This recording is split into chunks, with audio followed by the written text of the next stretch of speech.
Once upon a time, in a quiet village nestled between green hills and a flowing river, there lived a young man named Ravi. He was kind-hearted but often found himself overwhelmed by the smallest of troubles.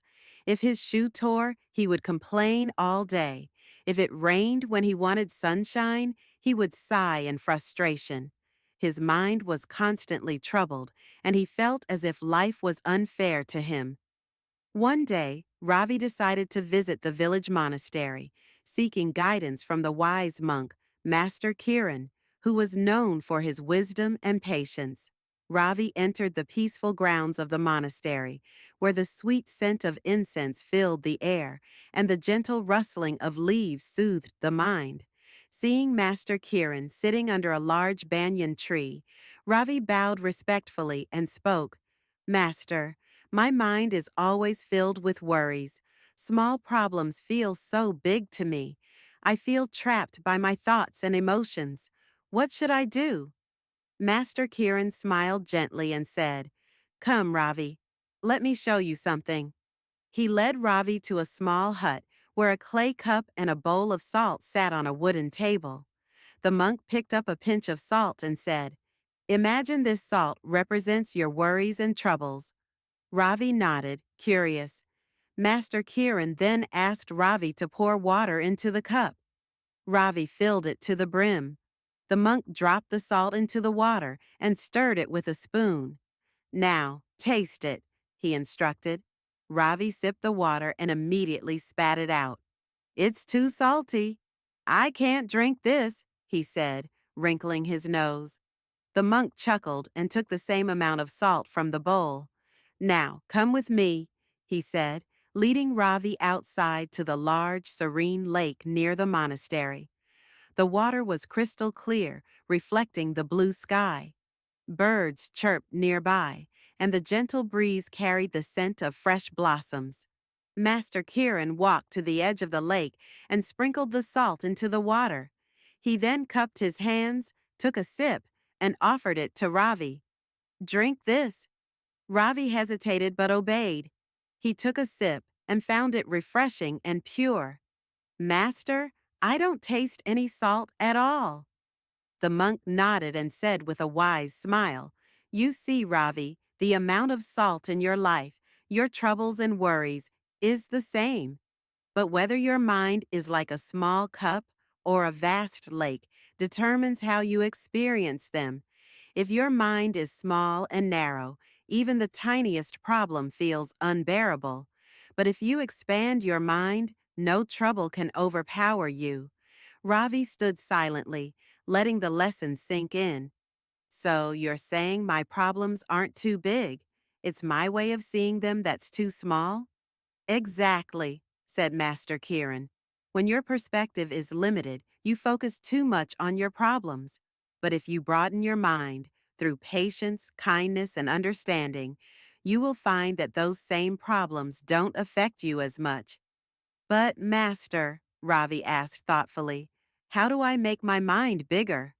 Master Kiran smiled knowingly. "Ah, that requires practice, my young friend. Let me teach you 3 ways to expand your mind." The next morning, Master Kiran took Ravi on a walk through the village. They visited a farmer working under the scorching sun. Despite his hard work, the farmer greeted them with a wide smile and offered them fresh fruit from his field. "Why are you so happy when you have to work so hard?"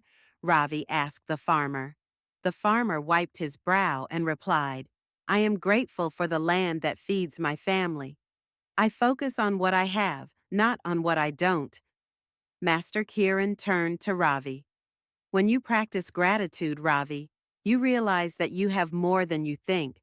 This will make your troubles seem smaller." Ravi nodded, beginning to understand. Later that day, the monk took Ravi to the village orphanage. The children there had very little, yet they laughed and played joyfully. Ravi saw the older children sharing their food and helping the younger ones. "Helping others brings joy," Master Kiran said. "When you focus on bringing happiness to others, your own worries fade into the background." Inspired, Ravi spent the day helping the children, realizing that his own troubles were minor compared to the happiness he could bring to others. On their way back, they passed an old broken cart by the roadside. A merchant stood beside it, sighing and shaking his head. I can't take my goods to the market today, he lamented.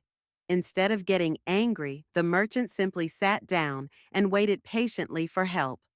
Sometimes things are beyond our control, Master Kieran said. When we accept life as it is, instead of resisting it, we suffer less. Ravi reflected on how often he let small inconveniences ruin his entire day. I see now, Master. I must learn to accept things I cannot change. Master Kieran patted his shoulder. Good. Expand your mind, Ravi, and you will see how small your worries become. Days turned into weeks, and Ravi practiced gratitude, helped others, and learned to accept life's ups and downs. He found that his mind grew calmer and more peaceful. Problems that once seemed overwhelming now felt like mere ripples in a vast lake. One day, while working in the fields, his friend rushed over with bad news. Ravi, your roof has been damaged by the storm. Instead of panicking as he once would have, Ravi took a deep breath and smiled. I'll fix it.